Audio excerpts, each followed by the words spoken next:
63 நாயன்மார்களை வரிசைப்படுத்தி சொல்லி இருக்கிறாருங்க. எனக்கு இதுல என்ன தெரியுமா, ஆச்சரியத்திலையும் ஆச்சரியங்க. 3 பெண்கள் தான். காரைக்கால் அம்மையார், மங்கையர்க்கரசியார், இசைஞானியார். திலகவதியார் கூட நாயன்மார் இல்லை, தீட்சை கொடுத்தவங்கள தான் அவங்க அப்பர் சுவாமிகளுக்கு. இந்த 3 பேர் தான். இந்த 3 பேர்ல இசைஞானியார் கூட சுந்தரமூர்த்தி நாயனாருடைய அம்மா விட்டுடுங்க. இந்த மற்ற 2 பேர் இருக்காங்கல்ல, கூன் பாண்டியருடைய மனைவி மங்கையர்க்கரசி, பரஞ்சோதியினுடைய மனைவி காரைக்கால் அம்மை. இந்த 2 பேருக்குமே சிக்கலே புருஷன் தான், வீடுதான் சிக்கலே. இந்த சிக்கல்கள்ல இருந்து வெளியில வந்தவங்க தான் 2 பேரும். இதை இன்னைக்கு சொன்னா ஏத்துக்குவீங்களா? வீடுதான் சிக்கல், வீட்டுல இருந்து வெளியில வந்தா நாயன்மார் ஆகலான்னா? அந்த 2 பேர் என்ன பாடுபட்டு இருக்காங்க. செயற்கரிய செய்தார் மங்கையர்க்கரசி, செயற்கரிய செய்தார் காரைக்கால் அம்மை. நான் இன்னைக்கு வரலாறை சொல்லுகிறேன்.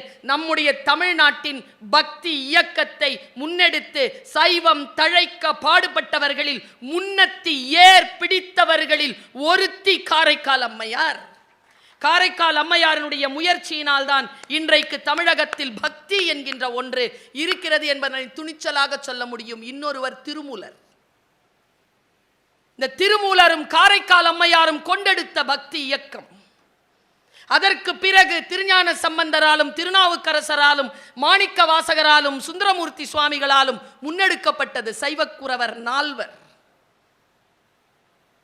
இந்த போராட்டங்களுக்கு பிறகுதான் பாடல் பெற்ற திருத்தலங்களாக பல திருத்தலங்கள் நமக்கு கிடைத்து இன்றைக்கு அன்னார்ந்து பார்க்கக்கூடிய சைவ திருத்தலங்கள் நமக்கு கிடைத்திருக்கிறது என்றால், இதோ இந்த புராணத்தில் உலா வருகின்ற அத்தனை வரலாற்று புருஷர்களாலும் வரலாற்று பெண்மணிகளாலும் இது நிகழ்ந்தது. நான் திருவண்ணாமலை கோயிலுக்கு போயிருந்தேன். அந்த கோபுரத்தை இப்படி பார்க்குறேங்க. நான் இன்னைக்கு வரலாறு சொல்றேன்.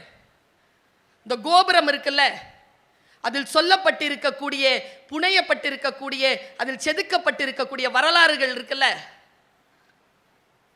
இன்னும் 1,00,000 ஆண்டு போனாலும் தமிழ்நாட்டில் இருந்து இந்த சிந்தனையை யாராலும் எடுத்துவிட முடியாது என்கின்றபடிக்கு நிமிர்ந்து நிற்கிறது கோபுரம். இது அரசியல் அல்ல, இது இந்த மக்களின் வாழ்வியல் நெறி. நம் நாட்டு மக்களின் வாழ்வியல் நெறி சமயம் என்பது. ஜாதிக்குத்தான் நாம் எதிராக போராட வேண்டுமே தவிர சமயங்களுக்கு எதிராக போராட வேண்டிய அவசியம் இல்லை என்று சொல்லிக் கொடுக்கிறது பெரிய புராணம். பெரிய புராணத்தை வாசித்து வாசித்து உள்ளே போகின்ற பொழுது ஒரு ஆச்சரியமான செய்தி வருகிறது. இப்படிலாம் செய்ய முடியுமா? ஒருவரால் இந்த செயற்கரியதை செய்ய முடியுமா? எங்க வீட்டில் நான் மேல் தளத்தில் குடித்தன இருக்கேன். ஃபர்ஸ்ட் ஃப்ளோரில் ஒரு அம்மா, யாரோ ஒருத்தங்க வந்து பூஜை பண்ணியிருக்காங்க அவங்க வீட்டில். அந்த அம்மா உணர்ச்சி வசப்பட்டு இந்த பூஜை செஞ்சாங்கல்ல, அவங்களுக்கு 15,000 ரூபாய் புடவை புதுசாக வாங்கியிருக்கு தான் பொண்ணு கல்யாணத்துக்கு. அதுவும் பட்டு வேஷ்டியும் அவங்களுக்கும் அவங்க வீட்டுக்காருக்கும். அதை எடுத்து அவங்க 2 பேருக்கும் தட்சணையாக கொடுத்துருச்சு. அவங்க எடுத்துகிட்டு போயிட்டாங்க. ஆனால் கொடுத்ததுலேருந்து இந்த அம்மாவுக்கு மனசே சரியில்லை. உணர்ச்சி வசப்பட்டு கொடுத்துருக்க கூடாதோ? 2வது நாள் ஹார்ட் அட்டாக்குங்க. அதுக்கு தான் கொடுத்துட்டோம் அப்படிங்கிறத யோசிச்சு யோசிச்சு ஹார்ட் அட்டாக் வந்துருச்சு அதுக்கு. எண்ணியர் எண்ணியாங்கு எய்துவர் எண்ணியர் திண்ணியராக பெறின். எது செய்தாலும் தன்னுடைய எண்ணத்தின் பலத்தினால் அது செய் என்று சொல்லக்கூடிய பாத்திரங்களை நமக்கு அறிமுகம் செய்கிறது பெரிய புராணம். உலகத்தில் எது ரொம்ப உயர்ந்தது அப்படின்னு சொன்னா வாக்கு காப்பாத்துறது ரொம்ப பெருசுங்க. அதனால்தான் இஸ்லாமியர்களுக்கு தாலியோ மெட்டியோ எதுவுமே கிடையாது. கல்யாணம் அப்படின்ன உடனே வாக்கு தான். இந்த வாக்கில் அப்படியே நிற்பாங்க. வாக்கு தான். பிரியணும்னாலும் வாக்கு தான். சொல்தான். சொல்லில் தான் இறைவன் நிற்கிறான். சொல்றாரு பட்டினத்தார் 3 பேரை சொல்றாரு. 3 பேரில் அவர் சொல்லுகின்ற நான் காதருந்த ஊசியும் கடை தெருவுக்கு வாராதுன்னு சொன்ன பட்டினத்தார், எல்லாவற்றையும் துறந்த பட்டினத்தார், நான் இங்க நிறுத்துறேன். நம்மக்கிட்டையும் அந்த துறவு இருக்கு, ஆனா முழுமையா இல்லை. சில பேர் துறவுன்னு சொன்னா கூட என்னால் ஒத்துக்கிறது இல்லை. துறவுன்னா அந்த சாமியாரா போறது இல்லை. நான் விட்டுட்டேன், நான் இதை விட்டுட்டேன், நான் இதை செய்யறது இல்லை, அதை விட்டுட்டேன், அப்படி சொல்றோம்ல. நீங்க உண்மையாவே ஒரு விஷயம் விட்டுட்டீங்கன்னா அதுக்கு ஒரு அளவுகோல் இன்னைக்கு பர்வீன் சுல்தானா கொடுத்துட்டு போறேன். உண்மையாவே ஒரு விஷயம் விட்டுட்டேன் அப்படின்னு நீங்க சொன்னீங்கன்னா, யாதனின் யாதனின் நீங்கியான் நோதல் அதனின் இல்லன். என்ன அர்த்தம் தெரியுமா? ரொம்ப சிம்பிளா இப்படி சொன்னா புரியாது. நான் சொன்னேன்ல, இப்படி சொன்னாலும் எனக்கு புரியுங்கிறது. அது 30 ஆண்டு கால என்னுடைய பயிற்சி. ஆனா இதுக்கு விளக்கம் சொன்னா இனிப்பாயிருவீங்க. இப்போ என்ன விளக்கம் தெரியுமா? நீ எந்த பொருளை விடுகிறாயோ அந்த பொருளை விட்டதனால் வந்த துன்பம் உன்னை தொடவில்லை என்றால் நீ உண்மையில் அதை விட்டுவிட்டாய் என்று பொருள். எதை துறக்க வேண்டும் என்றால் நீ எதை துறந்தாயோ அதனால் வரக்கூடிய துன்பம் உன்னை அணுகக்கூடாது. ஆனா இந்த அம்மா இருக்குல்ல, கொடுத்துருச்சு, தானம் திறந்துருச்சு ஒரு பொருளை, ஆனா துன்பம் வந்துருச்சே, ஹார்ட் அட்டாக் வந்துருச்சே, அப்போ அது திறக்கல. லெட் இட் கோ என்ற சொல் இருக்குல்ல, இதுவும் கடந்து போகும்ங்கிற சொல் இருக்குல்ல, அதுதான் துறவு. நான் ரொம்ப நெகிழ்ந்து இதை சொல்லுகிறேன். பட்டினத்தார் எல்லாவற்றையும் விட்டார், எல்லாத்தையும் விட்டுட்டார். பெரும் பணக்காரர், பெரும் செல்வந்தர், எல்லாத்தையும் விட்டு அவரால் கூட ஒரு விஷயத்தை விட முடியல. ஒரு விஷயத்த இல்ல, என்னால சில விஷயங்களை விட முடியலன்னு பட்டியல் போடுறார். வாளால் மகவறிந்து ஊட்ட வல்லேன் அல்லேன், மாது சொன்ன சூழால் இளமை துறக்க வல்லேன் அல்லேன், நாளாரில் கண்ணிடந்து அப்ப வல்லேன் அல்லேன். இந்த 3 விஷயம் சொல்றார். வந்து ஒருத்தன் குழந்தை கேட்கிறாருங்க, தர முடியுமா? சீராளன் விளையாடிட்டு இருக்குது புள்ள. இவர் யார் வந்தாலும் சிவனடியார்னு சொல்லிட்டாருன்னா சோறு போடுவார், சாப்பாடு போட்டுருவார். அவர் எது கேட்டாலும் கொடுப்பார். சிறு தொண்டர், அந்த சிறு தொண்டர் சிவனடியார் சிவனாகவே வருகிறார். சிவனே வரார் சிவனடியார. என்ன சாப்பிடுறீங்க? புள்ளக்கறி. திருவெங்காட்டு நங்கை மனைவி நேரா உள்ள போய் புள்ளக்கறி கேட்கிறாங்க. எனக்கு எங்க தெரியுமா நடுங்குது, இப்ப பேசும்போதே நடுங்குது எனக்கு. ஏன்னா புள்ளக்கறி சமைச்சு கொடுத்தார்ல அவரு நாயன்மார், பரிமாறினவர். வெட்டி சமைச்சால திருவெங்காட்டு நங்கை, அவன் நாயன்மார் இல்லை. நல்லா தெரிஞ்சுக்கோங்க பெண்கள், நம்மெல்லாம் யாருன்னு சொல்றா தெரியுமா? சேக்கிழார் நம்ம யாருன்னா மண்ணின் வேரணையர் மகளிர். ஒரு மரம் இருக்குன்னா அடிமரம் தெரியும், கிளை தெரியும், இலை தெரியும், காய் தெரியும், கனி தெரியும், எல்லாம் தெரியும். வேர் தெரியுமா? தெரியாதுல்ல. பெண்கள் எல்லாம் வீட்டில் வேர் மாதிரி, வெளியில தெரியாது, ஆனால் அதை தாங்கி நிறுத்துறதே வேறுதான் சொல்றார். செயற்கரிய செய்தலது இவர்களால் முடியாது, பெண்களால் முடியும். இவங்க தானே மாலை போடுறாங்க. மலை ஏறுறது யாரு? இவங்க தானே மாலை போடுறாங்க, விரதம் இருக்கிறாங்க. இவங்க விரதம் இருந்தா வீட்டில் யார் விரதம் இருக்கிறது? வீட்டில் யார் சாமி கும்பிடுறது? வீட்டை யார் சுத்தமாக வச்சிருக்கிறது? சாமி வருவார், இன்னைக்கு 48 நாள் நோ நான் வெஜிடேரியன் சொல்றது யாரு? பாருங்க, புள்ளக்கறி வேணும்னு சொல்றாருங்க. குழந்தை வெளியில விளையாடிட்டு இருக்கு, நீங்க அதை படிச்சீங்கன்னு வச்சுக்கோங்க, கொலை நடுங்கிறோங்க. அது அந்த அம்மா கொண்டு வந்து அந்த பிள்ளைய அப்படி நிறுத்துது. ஏன்னாங்க 5-6 வயசுங்க, சின்ன பிள்ளை, பேரழகன். இப்படி இந்த தாவா கிட்ட இப்படி தூக்கி இப்படி நிறுத்தி இப்படி முகத்தை பார்க்குது. முத்தம் கொடுக்கணும்னு தோணுதுங்க அதுக்கு, அந்த அம்மாக்கு. கடைசியாக போகிறானே முத்தம் கொடுக்கணும்னு தோணுது. பிரசாதம் எச்சில் படக்கூடாதுன்னு முத்தம் கொடுக்கலையா? இப்படி சொல்லுதுங்க இலக்கியம். எனக்கு நான் உணர்ச்சி வசப்பட்டுட்டேன் அந்த டைம்ல. சரின்னு அந்த அம்மா சமைச்சிருச்சுங்க. அந்த பையன்கிட்ட கேட்குறாங்க, அந்த பையன் சரின்ட்டான். எனக்கு எங்க தெரியுமா, நான் புகழறேன் ஒரு ஆசிரியரா, ஒரு தாயா, ஒரு பெண்ணா. நாம ஜெயிக்கிறோங்கிறது இல்லைங்க முக்கியம். நாம ஜெயிக்கிறதுக்கு சில பேர் அனுமதி கொடுக்குறாங்க பாருங்க, அவங்கள நம்ம மறந்துடுறோம். அந்த குழந்தை சரின்னு சொல்லுச்சுங்க. வெட்டுப்பட்டது அந்த குழந்தை தான். அந்த குழந்தை சரின்னு சொல்லுது. சரிமா அப்படிங்குது. வெட்டிட்டாங்க. ஐயோயோ, அது சொல்லும் பொழுது சொல்லணும், பார்க்கணும். வெட்டுறது இவர் தான், யாரு, சிறு தொண்டர் தான் வெட்டுறாரு. காலை பிடிச்சது அம்மாவா. படிச்சு பாருங்க, படிக்காதீங்கன்னு சொல்ல மாட்டேன். இது எல்லாம் என்ன தெரியுமா, இது நடந்ததா நடக்கல அதெல்லாம். பக்தி என்று ஒன்று வந்துவிட்டால், இலக்கு என்று ஒன்று வந்துவிட்டால், எதையெல்லாம் அறுக்கணும், எதையெல்லாம் விட்டு கொடுக்கணும், விட்டு கொடுத்து விடவே முடியாதபடிக்காக இருப்பவை எல்லாவற்றையும் விட்டு கொடுப்பது தான் பெரிதினும் பெரிது. விட்டு கொடுக்க முடியாதுங்க. இதில் டாப் ரேஞ்சுக்கு எங்கே போகிறாங்க பாருங்க. எனக்கு தெரிஞ்சு அந்த ஒரு த்ரில்லர் மூவி பார்க்குற மாதிரியே இருக்கும் அந்த புராணத்தை படித்தா. லேயர் லேயராக போகுதுங்க. சமைச்சிட்டாங்கங்க. ஆனால் அம்மாவால் தலை சமைக்க முடியல.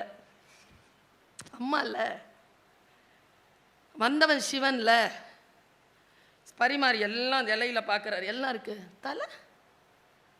தலைக்கறி இல்லை, தலைக்கறி கொண்டு வா.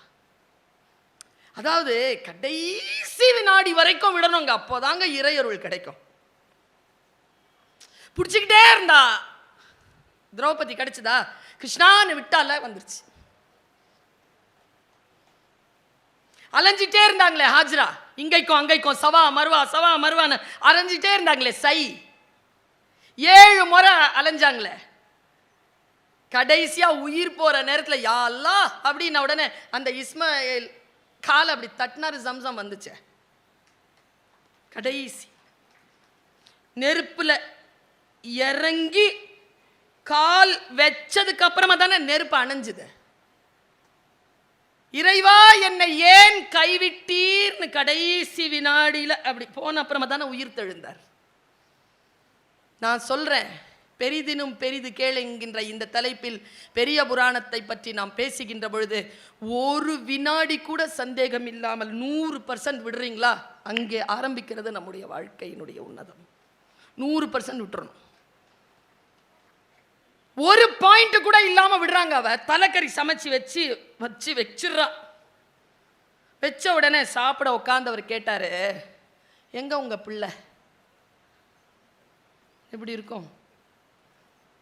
அமைதியா இருக்காங்க 2 பேரும். கூப்பிடுங்க வருவாங்க. அம்மா அழுறா. எப்படி வருவான்? சீராளா கூப்பிடு, சீராளான்னு கூப்பிட்ட உடனே புள்ள ஓடி வந்துருச்சு வெளியில இருந்து. அப்படி சொல்லுது பெரிய புராணம்.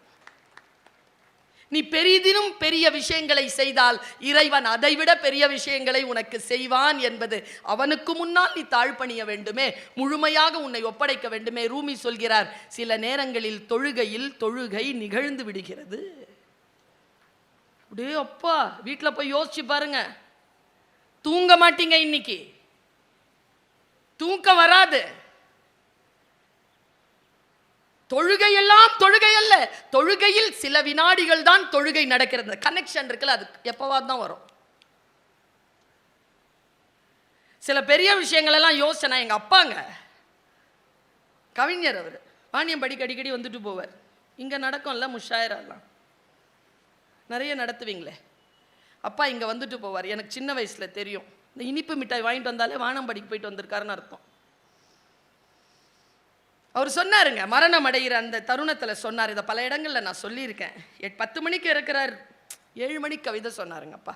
அப்போ ட்ரூ கவிஞன், உண்மையான கவிஞன். तारिक ने माजी के वो दौर भी देखे हैं, लम्हों ने खता की थी, सदियों ने सजा पाई. हे அப்பா, காலம் தன் பேரேட்டில் ஒரு மிகப்பெரிய ரகசியத்தை பொத்தி வைத்திருக்கிறது. வினாடிகள் தான் தவறிழைக்கின்றன, தண்டனையோ யுகங்களுக்கு கிடைக்கிறது. அர்த்தம் பெரிய விஷயம். இதை புரிஞ்சுக்கிட்டா யார் ஒருவர் வினாடிகளை காப்பாற்றிக் கொள்கிறார்களோ அவர்கள் யுகங்களை காப்பாற்றிக் கொள்கிறார்கள். முழுமையாக தன்னை ஒப்படைத்தல், அந்த பின் பாயிண்ட்ல நிக்கிறது இருக்குல்ல, வாளால் மகவறிந்து ஊட்ட வல்லேன் அல்லேன், முடியாதுப்பா என்னாலங்கிற. அடுத்தது, மாது சொன்ன சூழால் இளமை துறக்க வல்லேன் அல்லேன். நான் பெண், எனக்கு அந்த நிலைப்பாட்டில் முழுமையான அறிவு இல்லை. படித்ததை, பெற்ற அறிவை பகிர்கிறேன். பெண்களுக்கெல்லாம் அந்த நிலை வேறு. தாய்மை என்கின்ற நிலை உண்டு. எங்களுடைய நிலைப்பாடே பயாலஜிக்கலாவோ சைக்கலாஜிக்கலாவோ பிசியாலஜிக்கலாவோ வேற.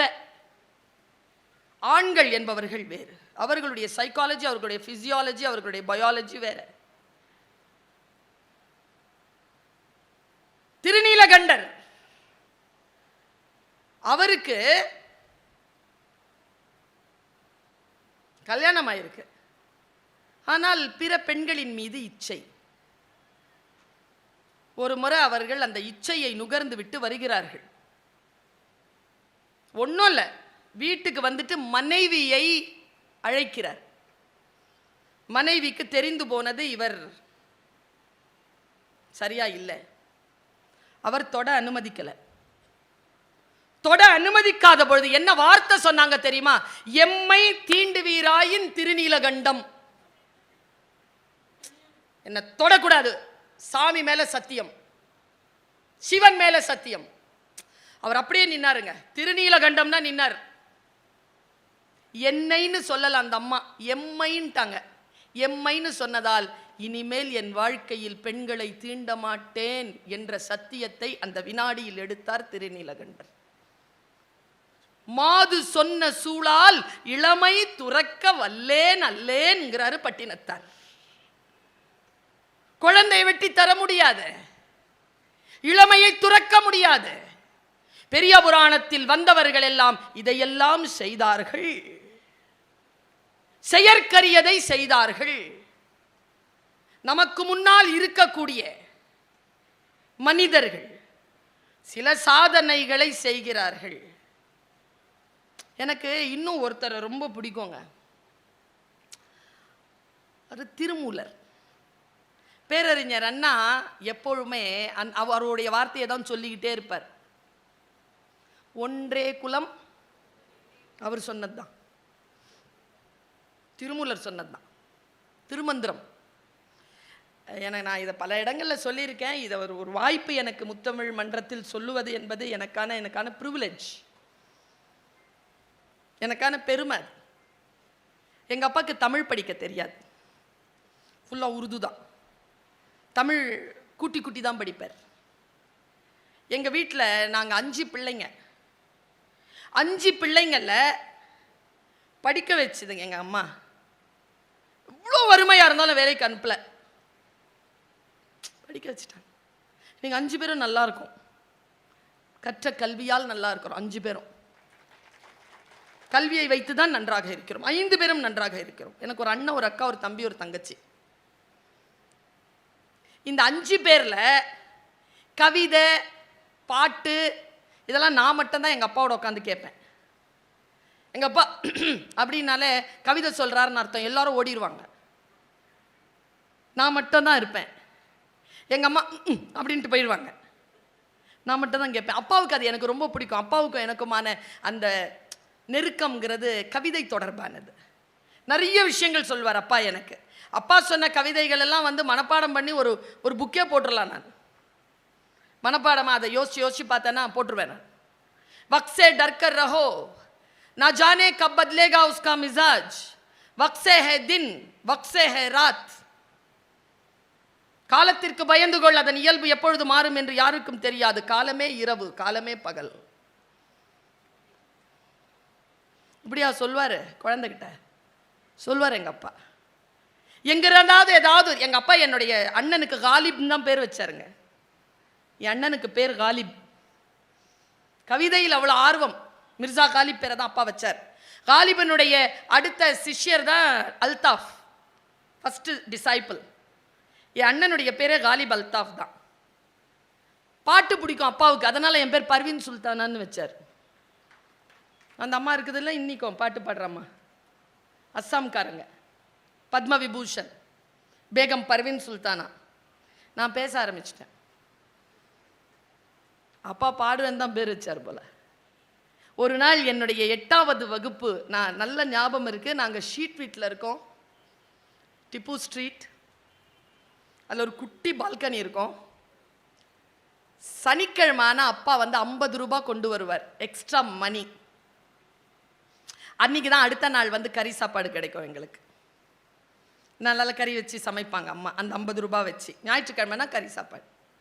அன்னைக்கு அப்பா 50 ரூபாய் கொண்டு வரல. வீட்டில் அம்மாவுக்கு அப்பாவுக்கும் சண்டை, எனக்கு நல்ல ஞாபகம். ராத்திரி 11:30 மணி இருக்கும். அம்மா சண்டை போட்டு தூங்கிட்டாங்க. எங்கள் யாருக்குமே சாப்பாடு கொடுக்கல அன்றைக்கி நைட்டு. நாங்கள் எல்லாருமே அழுது தூங்கிட்டோம். அப்பா நாளைக்கு காலையில் காசு கொண்டு வரலையேன்னு சொல்லிட்டு சண்டை. அம்மா ராத்திரி 11:45 12 மணி இருக்கும். என் காலை யாரும் இப்படி சுரண்டுற மாதிரி எழுந்திரிச்சு பார்த்தா அப்பா எந்திரினார். நேர அப்பா பால்கனிக்கு போனார். நானும் பால்கனிக்கு போகிறேன். ரூமில் என் ஜோல்னா பை இருக்கு. அம்மா எழுந்திரிச்சிட போகிறா, மெதுவாக எடுத்துகிட்டு வானார். மெதுவாக எடுத்துகிட்டு வந்து கொடுத்தேன். திறந்து பார்த்தா இதா பெரிய புக்கு. நான் ரத்னா கேஃபில் இறங்கினேன்னா 50 ரூபாய் இருந்துச்சு. கீழே புக்கெல்லாம் போட்டு விற்றானா, இந்த பெரிய புக்கு 50 ரூபான்னு சொன்னான். என் பிள்ளை படிக்கிற பிள்ளை.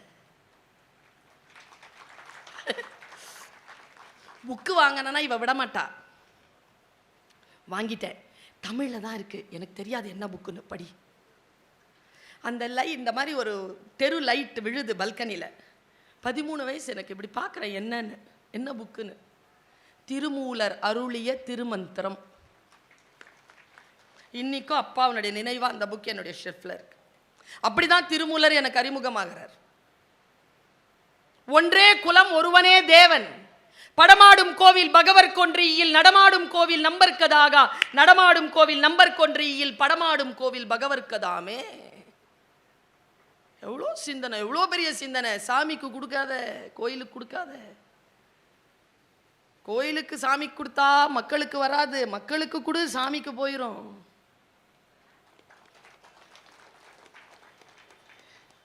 இதை ரொம்ப அழகா சொல்வார் கிருபானந்த வாரியார். அப்பெல்லாம் போஸ்ட் பாக்ஸ், போஸ்ட் லெட்டர்லாம் போடுற பழக்கம் இருந்த காலம். லெட்டரை போஸ்ட் பாக்ஸில் போட்டால் போஸ்ட் ஆஃபீஸ்க்கு போயிடும். நேராக போய் போஸ்ட் ஆஃபீஸில் கொடுத்தா நம்ம போஸ்ட் பாக்ஸ்க்கு வராது அப்படிம்பார். நீ போஸ்ட் பாக்ஸில் போடு, இது மனுஷனுக்கு கொடுக்கறதா.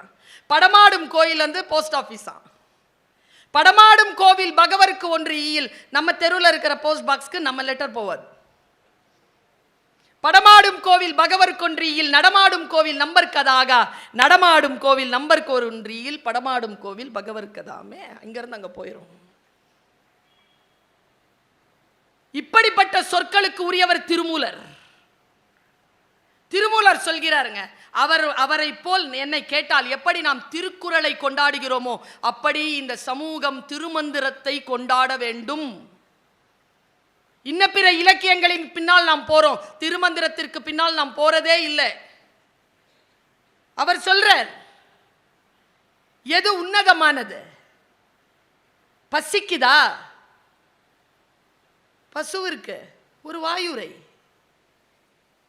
கடவுளுக்கா ஒரு பச்சிலை. கடவுளுக்கு ஒரு பச்சிலை கொடு, பசுவிற்கு ஒரு வாயுரை.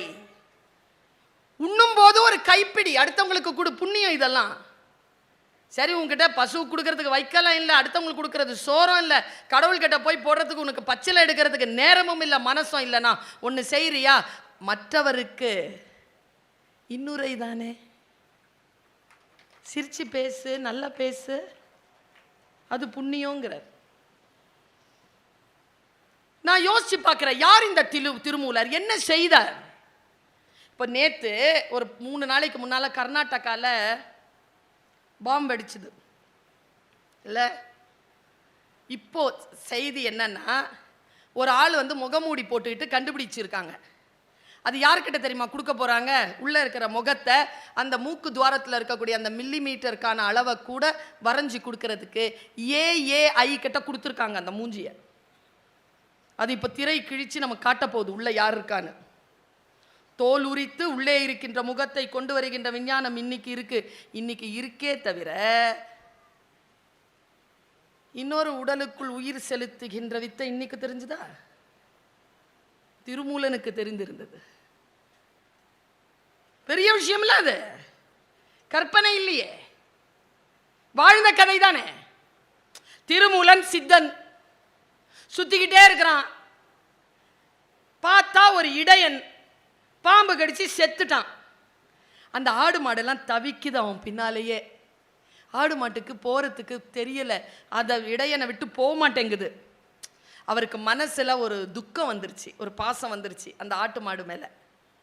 உடனே என்ன பண்ணாரு? போய் ஒரு இடத்துல படுத்துட்டு தன் உயிரை எடுத்து இடையன் உயிரில் செலுத்தி அவர் எழும்பி உட்காந்து அந்த அந்த ஆணிரைகளை எல்லாம் ஒரு இடத்துல சேர்த்துட்டு அப்புறமா வந்து சேருவோன்ட்டு விழுந்து இறந்து அந்த உயிரை எடுத்து இடையன் மனசு உடம்புல போட்டார். நான் எங்க தெரியுமா வியக்கிறேன்? உயிர் தானேங்க திருமூலருது, மூளை இடையந்து தானே. சித்தன் உயிர் அந்த மூளையை தன்வசப்படுத்தியது. திருமூலனாகவே அவன் இருந்தான்.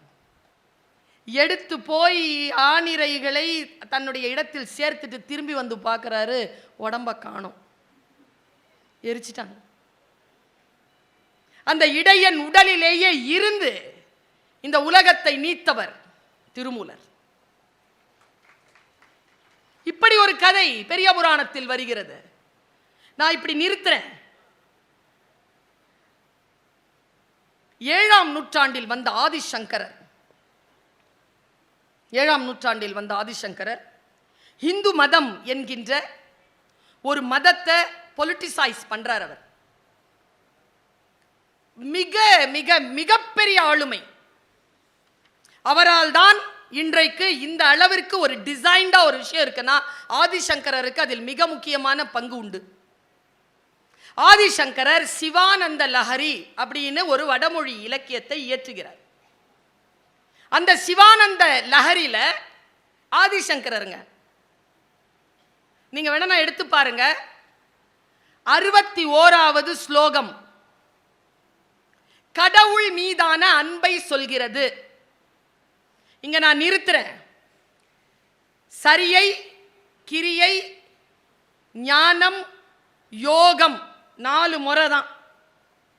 இந்த 4 முறையில் தான் இறைவனை வழிபட முடியும். சரியை என்பது பக்தி,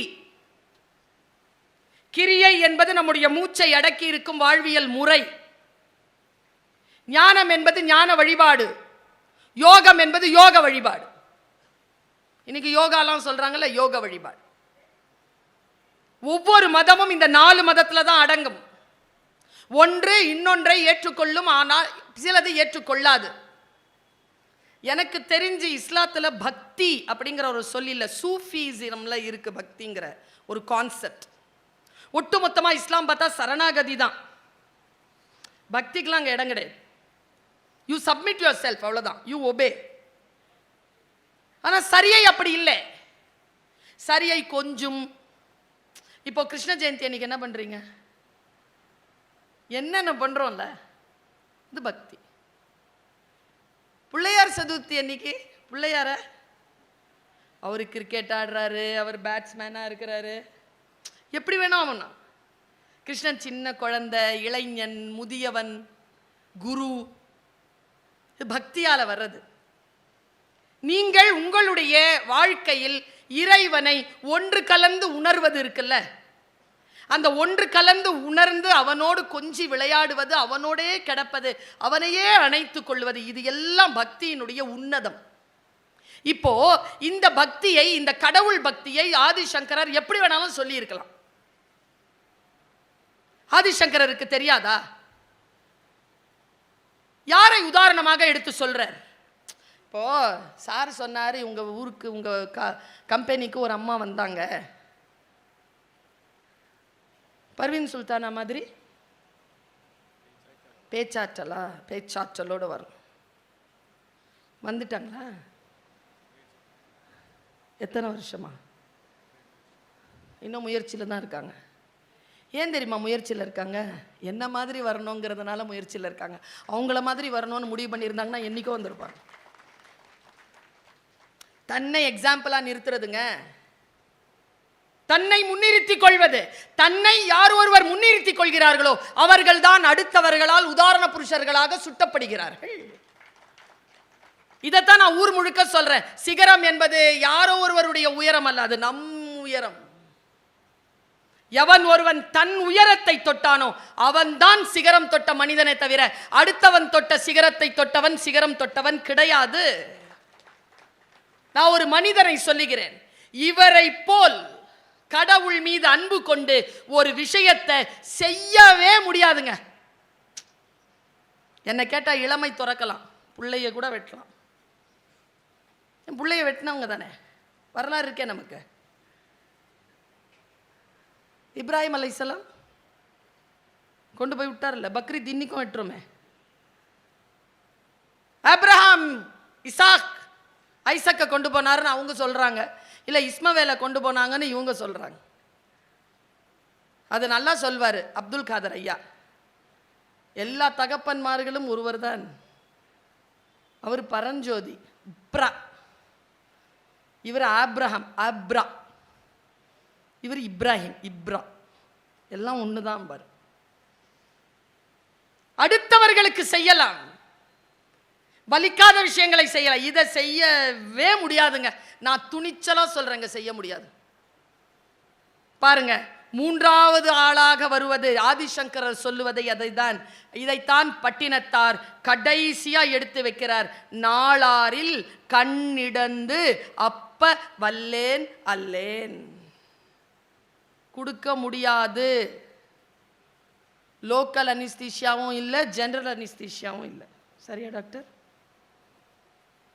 அனிஸ்தீஷியாவே இல்லாம, மயக்க மருந்தே இல்லாம, டைரக்டா எந்த ஆயுதமும் இல்லாம கையில வச்சு இருக்கிற சூரி கத்தி எடுத்து கண்ணை நோண்டி சாமிக்கு வச்சான் ஒரு ஆள். சாமிக்கு முடி கொடுத்து தரலாங்க, ஏன்னா அது வளர்ந்துரும்.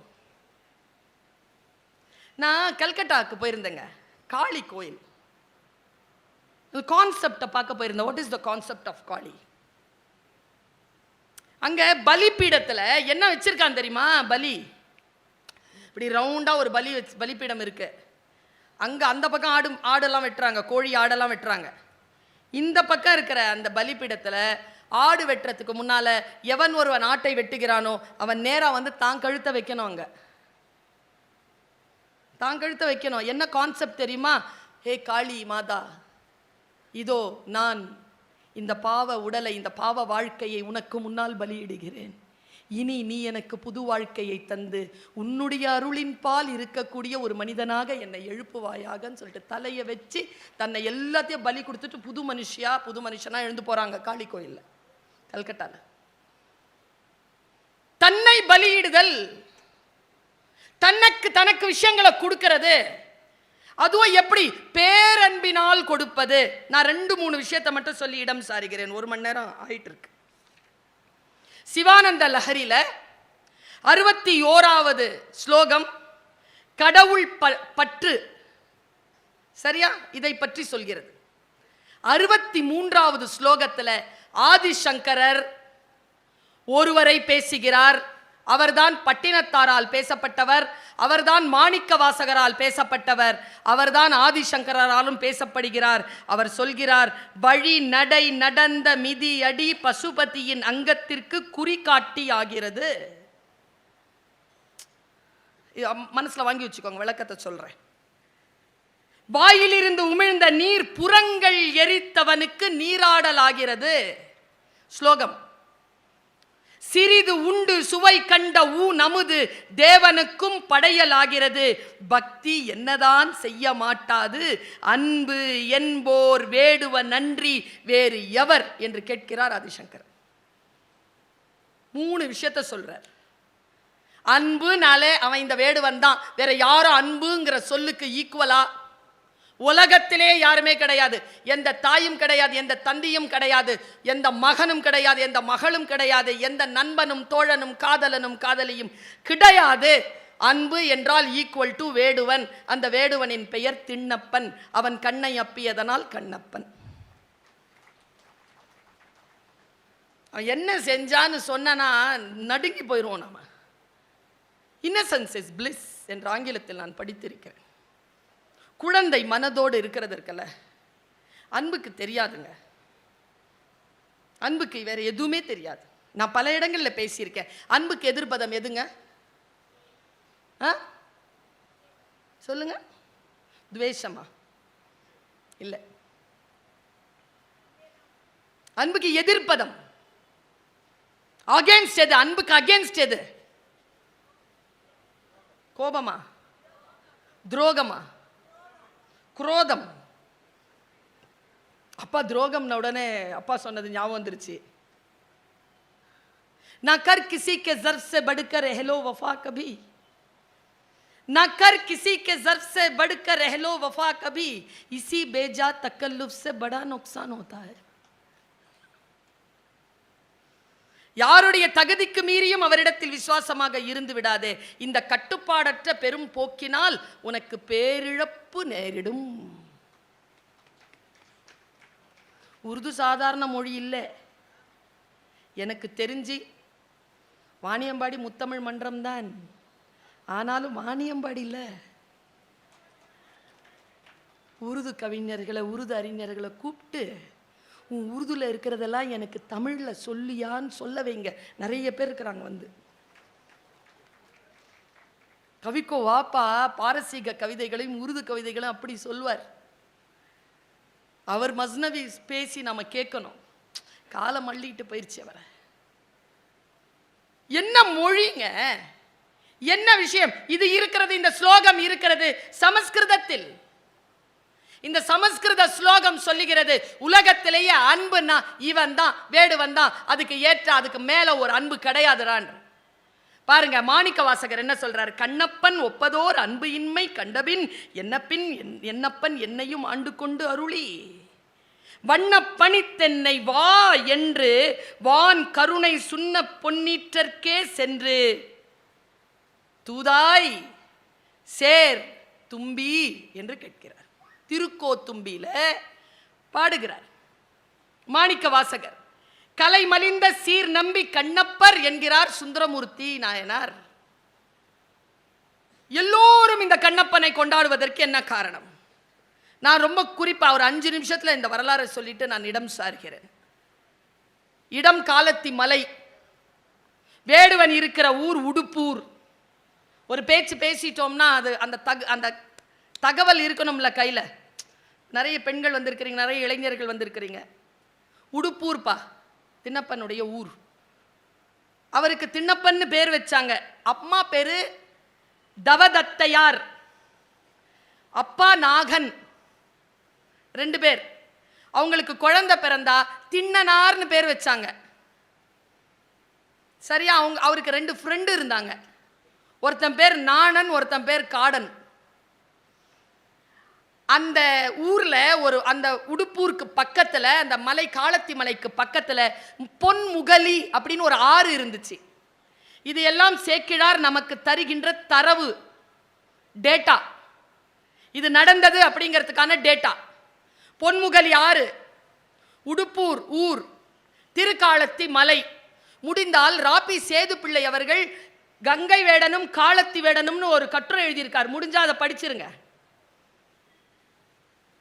ராமாயணத்திற்கு ஒரு கங்கை வேடன் குகன், பெரிய புராணத்தில் ஒரு காலத்தி வேடன் திண்ணன். 2 பேரும் அப்படி பயணம் பண்ணுவாங்க. எனக்கு தெரிஞ்சு குகன் கூட அன்புதான், இல்லைன்னு சொல்ல முடியாது, அது வேற. இந்த அன்பெல்லாம் டெரர். பக்கத்திலேயே வர முடியாது யாரும். ஆறா அங்க இருக்கும். திண்ணப்பனை பத்தி பேசினா திண்ணப்பனுடைய ஆறா அங்க இருக்கும். கிட்ட கூட நெருங்க முடியாது திண்ணப்பனை. அவன் ஒரு வேடுவன். 16 வயசு ஆகுது அவனுக்கு. முதலில் கன்னி வேட்டைக்கு புறப்படுறான். நீங்க அந்த பெரிய புராணத்தை படிச்சு பாருங்க. கரடி, சிங்கம், புலி எல்லாம் நடுங்கி செத்துச்சான். நடுங்கி செத்துச்சான் அவனுடைய அம்புல. கடைசியா என்ன பண்றான், ஒரு நாள் அன்னைக்கு கன்னி வேட்டை. நல்லா தெரிஞ்சுக்கோங்க, 6 நாள் தான் இது நடந்தது. அதான் நாளாரில் அப்படின்னு சொல்வார் பட்டினத்தார். கண்ணிடந்த அப்ப வல்லேன் அல்லேன். இதுல 16 வயசு, எல்லாத்தையும் அடிச்சு வீழ்த்திக்கிட்டே வந்தவன் ஒரு கொழுத்த பன்றி எடுத்தான். பன்றி எடுத்துட்டு அடிச்சிட்டான். அந்த பன்றி எடுத்துட்டு சொல்றான், இங்கேயே சுட்டு சாப்பிட்டு போவோம்டா. வேட்டைக்கு போறவங்க அங்களே சுட்டு சாப்பிடுவாங்க. அங்கனே சுட்டு சாப்பிடணும்னா தின்னப்பர் கேட்கிறார், தண்ணிக்கு எங்கடா போறது? இதோ இந்த காலத்தி மலைக்கு பின்னால பொன்முகலி யாரு இருக்கு, அந்த பக்கம் போயிடுவோம். ஆனா மலை ஏறி இறங்கணுமே, பரவாயில்லையா, குடுமிநாதரை பார்த்துட்டு போயிடுவோம்.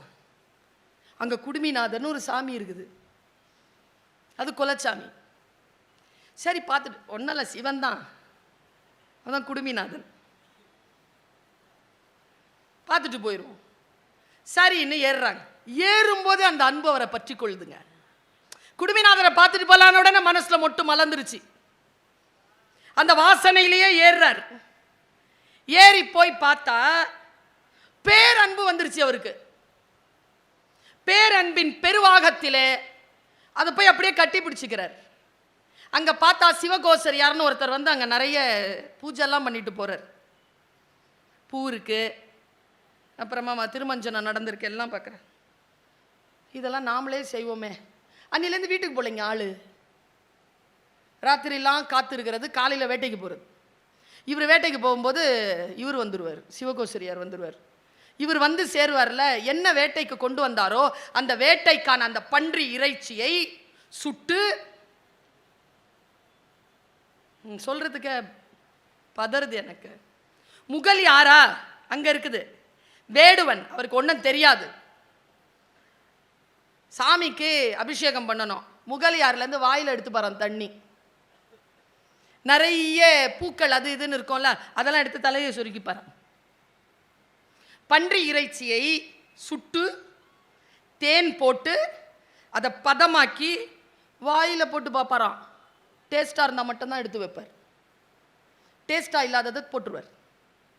நல்லா தெரிஞ்சுக்கோங்க, எல்லாருக்கும் ருசி எங்கே இருக்குன்னு நினைக்கிறீங்க? நாக்கலையா? இங்கே இருக்கு.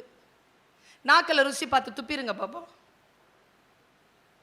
நாக்கில் ருசி வந்த பிறகும் எடுத்து கொடுப்பவள் தாய் மட்டும்தான், வேற யாராலையும் கொடுத்துட முடியாது. அதை ஜெயிக்கிறான். தொன்னையில் எடுத்துட்டார், இலை அதை எடுத்துட்டார். தலையில் பூ, வாயில் தண்ணி. நேராக வந்து சிவகோசரியார் பண்ண எல்லாத்தையும் காலால் எட்டி ஒழிச்சிட்டு, என்னடா இது நான்சென்ஸ், யார் இதெல்லாம் பண்ணது? முதல்ல தலையில் இருக்கிற வாயில் இருக்கிற தண்ணியை முதல்ல அபிஷேகம், உமிழ்தல். அப்புறம் தலையில் இருக்கிற பூவை போட்டுட்டு இந்த கறி எடுத்து கொடுக்குறது, இதுதான் வேலையே. இவர் வேட்டைக்கு போகும்போது சிவகோசரியார் வந்து அழுவுறார். யாரா இது அபசாரம் பண்ணி வைக்கிறது? நான் பாட்டுக்கு சைவ கடவுளை அவரை பார்த்துட்டு இருக்கும்போது யாரோ அசைவம் சாப்பிட வந்துட்டானே. பிடிக்கல சிவகோசரியாருக்கு. சிவகோசரியார் கம்ப்ளைண்ட் பண்றார். நான் இன்னைக்கு இந்த உண்மையை சொல்றேன், நான் இறைவன் கிட்ட கம்ப்ளைண்ட் பண்றதில்லை, பண்ணக்கூடாது. கேட்டுருச்சுன்னு வச்சுக்கோங்க, அப்புறமா நாம அவங்களுக்காக துவா செய்யணும். மறுபடியும் ஐயோ நான் இப்படி செய்ய சொல்லி நீ ஏன் இப்படி செஞ்சுட்டேன்னு அவங்ககிட்ட விட்டுறணும், நீ பார்த்துக்கன்னு. நாம செய்யவே கூடாது. சிவகோசரியார் கம்ப்ளைண்ட் பண்ற. என்ன கம்ப்ளைண்ட்? என்ன யாரோ வந்து அபச்சாரம் பண்ற, என்ன பண்றது, எனக்கு இதுல உடன்பாடு இல்லை, நீங்க பார்த்துக்கோங்க, இது சரியா இல்லை அப்படின்னு உடனே சிவன் சொன்னானாம். சேக்கிழார் இப்படி எழுதுகிறார், அவனுடைய வடிவெல்லாம் நம்மிடத்தில் கொண்ட அன்பு, அவனுடைய அறிவெல்லாம் நம்மை அறிவும் அறிவு, அவனுடைய செயலெல்லாம் நமக்கு இனியன, இதை உமக்கே நாளை காட்டுவோம். அவன் வடிவு அன்பு அது நான் தான், அவன் அறிவெல்லாம் எந்துதான், அவன் செயலெல்லாம் நான் தான், என்னோட அவன் கலந்திருக்காங்கிறது உனக்கு நான் நாளை காட்டுறேன் வா. அடுத்த நாள் தலைவர் போறார். போய் சாமிக்கு எல்லாத்தையும் அது துப்பிட்டார், எல்லாம் பண்ணிட்டார். பண்ணிட்டு இப்படி பார்க்குறார், கண்ணிலேருந்து ரத்தம் வருது. ரத்தம் வருதா? கிட்ட போய் பார்த்தா ரத்தம் வருது. ஐயோ, என் காலத்தினாதனுக்கு ரத்தம் வருது, என்ன பண்றதுன்னு யோசிச்சா அவங்க அம்மா சொன்னது, அவங்க பாட்டி சொன்ன பழங்குடி சொல் ஞாபகம் வருது. ஊனுக்கு ஊன், ஊனுக்கு ஊன், கண்ணுக்கு கண், பல்லுக்கு பல். கண்ணுக்கு கண் தான், யோசிக்கவே இல்லைங்க. சூரிய எடுத்தான், கண்ணில் எடுத்தா அப்பிட்டான். இதை பின்னால இருந்து சிவகோசரியார் பார்த்துட்டு இருக்கார். அவர் நெய்வேத்தியம் பண்ணாரே தவிர அவரால் கண்ணெடுத்து அப்ப முடியுமா? எடுத்து அப்பிட்டார். அது அழகா எழுதுவார். வலத்திரு கண்ணால் அங்கு அப்பிய வள்ளலார் தம் பெருமையினை பின்னும் காட்ட. எடுத்து அப்பிய வள்ளல். நல்லா தெரிஞ்சுக்கோங்க, இவங்க எல்லாம் வள்ளல் பெருமான் சொல்றோம்ல, இந்த இந்த மன்றத்துக்கு அள்ளி கொடுக்கறவங்க. அவங்களோட பணக்காரங்க இங்க இல்லையா? அள்ளி கொடுக்கறவங்க இல்ல வள்ளல்கள். நான் இன்னைக்கு பதிவு செஞ்சுட்டு போறேன். வலிக்க வலிக்க எவன் கிள்ளி கொடுக்கறானோ அவன் தான் வள்ளல். கொடுத்தா வலிக்கணும், அவ்வளோ கொடுக்கணும். வலிக்க வலிக்க கொடுங்க. திண்ணப்பன் வலிக்க வலிக்க கொடுத்துட்டாங்க. பின்னும் காட்ட. ஃபர்ஸ்ட் செஞ்சிருவோம், ஃபர்ஸ்டா வந்துருவோம். ஃபர்ஸ்டே வந்துட்டு இருக்க முடியுமா? ஒரு நாள் விருந்து வச்சிருவீங்க, விருந்தே வச்சுட்டு இருக்க முடியுமா? அவன் பாருங்க நின்றுடுச்சிங்க, வலி கண்ணுல இருந்து. ஏங்க எந்த அனிஸ்தீஷியாவும் இல்லாம சூரி கண் எடுத்து கண்ணுல இருந்து எடுத்துட்டான், வலக்கண்ணில் எடுத்துட்டான், எடுத்து வலது பக்கத்தில் வச்சுட்டான். இப்போ பார்க்குறாங்க கண்ணில் இருந்து தண்ணி நின்ன உடனே. ஆனால் கண் எடுத்து வைக்கிறதுக்கு முன்னால் பச்சில கிச்சிலெல்லாம் ட்ரை பண்ணான், நிற்கலை. அப்புறமா தான் எடுத்த. அப்புறம் எடுத்த முட்டாள் இல்லாம ட்ரை பண்றான். ஃபர்ஸ்ட் எய்ட் ட்ரை பண்றான், ஃபர்ஸ்ட் எய்ட்ல நிக்கல, இதை எடுத்து அப்பிட்டான். இதை எடுத்து அப்புன உடனே அவர் சும்மாவா தலைக்கறி கேட்ட ஆள் இல்ல, இன்னொரு கண்ணிலையும் ரத்தம் வடியுது. என்ன புத்தி பாருங்க, இன்ஸ்டன்ட் புத்தி. இதுவும் எடுத்துட்டோம்னா எங்க வைக்கிறதுன்னு தெரியாதுல்ல. குறி வைக்கிறாங்க, செருப்பு கால் எடுத்து அந்த கண்ணில் குறி வைக்கிறான். இங்கே தான் வைக்கணும். லிங்கத்தின் மீது கண் மீது கால் வைக்கிறான். கால் வச்சுட்டு எடுத்தான் பாருங்க, நில் கண்ணப்ப சிவன் வந்துட்டான். நல்லா தெரிஞ்சுக்கோங்க, காரைக்கால் அம்மையரை உட்கார வைத்திருப்பான் சிவன், திண்ணப்பனை தன் தோழன் என்று பக்கத்தில் நிறுத்தி வைத்திருப்பான். திண்ணப்பன் போர் அன்பு இல்லை, அதனால் தான் அவர் சொன்னார். ஆதிசங்கரர் சொல்றார், வழி நடை நடந்த மிதி அடி பசுபதியின் அங்கத்திற்கு குறி காட்டி ஆகிறது. இப்ப புரியுது அந்த வரி? வாயிலிருந்து உமிழ்ந்த நீர் புறங்கள் எரித்தவனுக்கு நீராடலாகிறது. வாயிலிருந்து உமிழ்ந்த நீர். நான் ஒன்று சொல்றேங்க, அன்பா இருங்க, அதுதான் வழிபாடு. நீங்க அன்பா செய்யறது தான் வழிபாடு. 5000 ரூபாய் போடுறது, 5 லட்சம் ரூபாய் போடுறது அல்ல. முடிச்சு போட்டு வச்ச ஒத்த ரூபாயை கொண்டு போய் கொடுத்தீங்கன்னு வச்சுக்கோங்க, அது அன்பானது. அன்பில் தான் இருக்கிறது பேரறம். நான் எங்க காலேஜில் ஒரு சைவ இலக்கியத்தை வைக்கணும்னு சொன்ன உடனே நான் பூசலார் புராணத்தை தான் வச்சிருக்கேன். எல்லாரும் வெளியில கோயில் கட்டினாங்க, பூசலார் மனசுல கட்டினார். செயற்கரிய செய்கை. அந்த புராணத்தை படிக்கின்ற பொழுது சில டீடைலிங் இருக்கு. அந்த டீடைலிங்காக தான் பெரிய புராணம் புகழ் பெற்றது. அவன் சாதாரணமா கட்டல, முதல்ல எல்லாருக்கிட்டையும் கேட்கிறார். பூசலார் கோயில் கட்டணும், காசு கொடுன்னு. அங்க இருக்கிறார் காவற்கோடன், அவர் சொல்லிட்டார் நான் கட்டுறேன். எல்லார்கிட்டையும் அவர் காசு வாங்கி அவர் உண்மையாவே கோயில் கட்டிட்டார் ராஜா. இவருக்கு யாரும் கொடுக்கல. வந்து உக்காந்தாங்க. நான் இதை சொல்லி நான் நிறைவு செய்கிறேன். உட்காடுறான் பூசலார். உட்காந்து முடிவு பண்ணிட்டார், ஓ என்னடா வெளியில கட்டுறது, என் மனசுல கட்டுறேன்டா, யார் நிலம் கொடுக்கலன்னு பார்க்குறேன். மனசுல ப்ளூ பிரிண்ட் போடுறாருங்க, எல்லாம் போய் தேடுறாருங்க நிலத்தை. நிலம் கண்டுபிடிச்சாச்சு. நிலத்தை பத்திரம் போடுறார். மனசுல பத்திரம் போட்டு நிலத்தை ப்ளூ பிரிண்ட் போட்டு, இது பெருமண்டபம், இது சிறு மண்டபம், இதுதான் பிரகாரம், இதுதான் குளம், இதுதான் கர்ப்பகர், இதுதான் கொடி கம்பம்னு போடுறாருங்க மனசுல. ஸ்தபதியை கூப்பிடுற, ஸ்தபதிக்கு ஃபீஸ் கொடுக்கிறார்.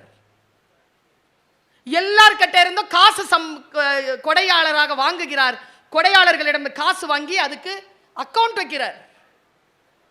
எங்க மனசுல கட்டி முடிக்க ராஜாவும் கட்டி முடிச்சிட்டார். பெரிய புராணம் இப்படி முடிக்கிறது பூசலார் கதையை. கும்பாபிஷேகம் 2 பேரும் ஒரே நாள்ல பூஜை போட்டாங்க, ஒரே நாள்ல கும்பாபிஷேகம் அறிவிச்சிட்டாங்க. சிவன் நேரா காவல்கோடன் கனவுல வந்துட்டார். Mister Rajan, I am not going to come tomorrow. நான் வரப்போறதில்லை. Why? I am having an appointment with Poosalar. பூசலாருடைய கும்பாபிஷேகத்துக்கு போக போறேன், உன் கும்பாபிஷேகத்துக்கு வர முடியாதுன்ட்டார். அவன் எங்க கோயில் கட்டியிருக்கான்? அவன் மனசுல கட்டியிருக்கான், அங்கதான் போறேன். சிவனே கற்கோயிலுக்கு வராமல் மனக்கோயிலுக்குத்தான் கும்பாபிஷேகத்திற்கு போனதாக பெரிய புராணம் சொல்கிறது. இவர்கள் எல்லோரும் சேர்ந்து பரிவாரங்களுடன் போய் எங்கே கோவில் எங்கே கோயில் என்றவுடன் தனக்குள் கோவிலை தாங்கிக் கொண்டு பூசலார் அப்படியே கோயிலாக உட்கார்ந்திருந்தார்.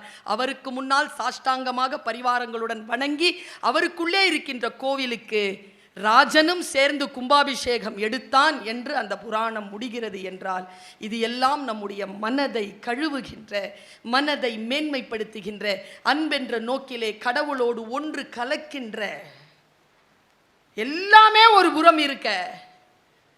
பாருங்கங்க, சாப்பாடு கொடுத்துடலாம் சாமிக்கு, தண்ணி கொடுத்துடலாம் சாமிக்கு. ஆனா சாமி கிட்ட போய் அவன் கால் வச்சான்ல, அப்போ சாமி இவன் ஒன்னாயிட்டான்ல. அந்த ஈடுபாடு, தன்னைத்தானே முழுமையாக இறைவனிடத்தில் கரைத்தல் என்பது நான் அறிய எல்லாம் இன்டலெக்ட் தாங்க, எல்லாம் ஹீரோயிசம் தான். தொண்டருக்கு என்று தொண்டர்தான் இறைவனை விட பெரியவர் என்று சொல்லக்கூடிய இறைவன் வந்து தொண்டருக்குள் இருந்து இயக்குகின்ற, நமக்குள் எல்லாம் சிவன் இருக்கிறான், இறைவன் இருக்கிறான் என்பதனை நமக்கு உணர்த்துகின்ற இந்த புராணமே பெரிய புராணம். இந்த புராணத்தை பேசுகின்ற வாய்ப்பை அளித்த வாணியம்பாடி தமிழ் முத்தமிழ் மன்றத்திற்கு என்னுடைய மன மொழி மெய்களால் என்னுடைய நன்றியை தெரிவித்துக் கொண்டு, சுவைஞர்களுக்கும் என்னுடைய நன்றியையும் வணக்கத்தையும் பாராட்டையும் தெரிவித்துக் கொண்டு இடம் சார்கிறேன். நன்றி, வணக்கம்.